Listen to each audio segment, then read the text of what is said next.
साथियों नमस्कार, मैं हूं नीरज पटेल और आप देख रहे हैं नेशनल जनमत। जब पीएम और सीएम बनाने की बात आती है तो बीजेपी के दलित नेता अपनी पार्टी के अन्य नेताओं का हाथ उठा करके समर्थन कर देते हैं, लेकिन जब दलितों को पीएम सीएम बनाने की बात आती है तो पार्टी के ही तथाकथित उच्च जातियों से आने वाले नेता समर्थन नहीं करते। इसलिए बीजेपी में दलित समाज के व्यक्ति का आगे बढ़ने का स्कोप कतई नहीं है। यह आरोप विपक्ष के नहीं बल्कि बीजेपी के ही एक सांसद के हैं। एक इंटरव्यू में आरक्षण से लेकर के मंदिर प्रवेश और बीजेपी की दलित राजनीति पर खुलकर बात करने वाले सांसद का नाम है रमेश जिगाजिनागी। कर्नाटक की बीजापुर लोकसभा सीट से सांसद हैं।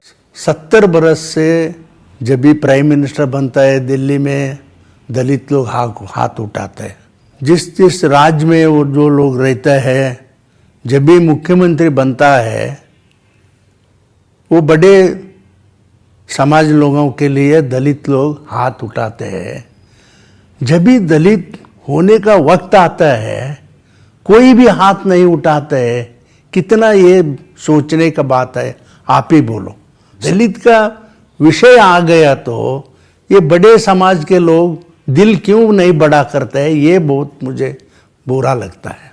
बीबीसी को दिए इस पूरे इंटरव्यू को जब आप गौर से सुनेंगे तो इसमें बीजेपी विरोध से ज्यादा अपने अंदर की वेदना प्रकट होती है। बीजेपी के अंदर पिछड़े दलित समाज के मूक बधिर नेताओं के लिए यह साक्षात्कार एक नजीर की तरह है, जिसमें वो सिर्फ बीजेपी का विरोध करते नजर नहीं आते बल्कि समाज की ब्राह्मणवादी व्यवस्था पर भी चोट करते हैं। जिस समय वो गृह मंत्री थे कर्नाटक के, उस समय का जिक्र करते हुए कहते हैं कि गृह मंत्री के तौर पर मैं मंदिर गया था, लेकिन मंदिर के पुजारियों ने मुझे मंदिर के अंदर घुसने से मना कर दिया था। इसके बाद मैं कभी मंदिर के अंदर घुसा ही नहीं। जब भी मैंने 83 में मंत्री हो गया, वो भी होम मिनिस्टर, लोग आए हमारा गांव के, हमारा तालुक के, हमारा जिले के लोग आया, साहब देखो हमारा गांव आ जाओ, बहुत बड़ा मंदिर का यात्रा है। ठीक वो वक्त पे मैं चले गया, मेरे साथ डीसी और एसपी साहब भी थे। मैं वो लोग गांव गया, मोर देन 30-40,000 पीपल था वो दिन। जब भी हम मठ के तरह मंदिर के तरह सभी लोग मुड़ के जा रहा था, सभी लोग अंदर गया, मैं राइट लेग ऊपर लेके रखने वाला था अंदर, पीछे एक स्वामी जी, इनको क्यों अंदर लेके जाता है बोला। मुझे अरे बाप रे, मेरा खान में शीश भर गया, कुछ भी नहीं दिखाने को तैयार नहीं हो गया। पाँव उठा के फिर वापस निकल के रखा, ठीक हो गया। अंदर जाता तो मुझे पाप लगता था, मैं बारी हूँ करके ऐसे लगा मुझे। वो दिन से मैं अंदर जाने के, क्योंकि जिस दिन तक समाज का मन विशाल बढ़ता नहीं, विशाल होता नहीं, तब तक ये रिजर्वेशन देश में भी चाहिए। इसके अलावा वो बेहद महत्वपूर्ण दो अन्य मुद्दों को भी छूते हैं, जिनकी हिम्मत बीजेपी के पिछड़े दलित नेताओं में तो छोड़ दीजिए, अन्य पार्टियों के नेताओं में भी नहीं पड़ती। ऐसा ही एक मुद्दा है रिजर्वेशन के अंदर रिजर्वेशन। स्पष्ट तौर पर रमेश जिगाजिगानी कहते हैं कि रिजर्वेशन के अंदर रिजर्वेशन तब तक होना चाहिए जब तक इस देश के लोग बड़ा दिल नहीं दिखाते।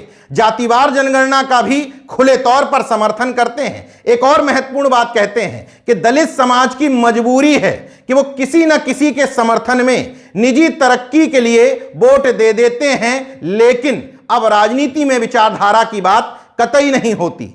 जब बीजेपी के परिवारवाद यानी कि कर्नाटक के पूर्व सीएम येदियुरप्पा के बेटे को कर्नाटक बीजेपी का प्रदेश अध्यक्ष बनाए जाने पर सवाल किया जाता है तो सीधे तौर पर परिवारवाद पर सवाल नहीं उठाते, लेकिन स्पष्ट तौर पर कहते हैं कि अगर दलित को प्रदेश अध्यक्ष बना भी दिया जाता तो अन्य लोग उसका समर्थन नहीं करते।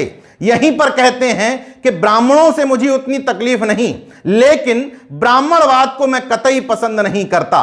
क्योंकि दलित अगर अध्यक्ष हो गया तो बहुत लोग हमको सहकार नहीं देता है। मेरा तो इज्जत है, ब्राह्मण लोगों के बाद।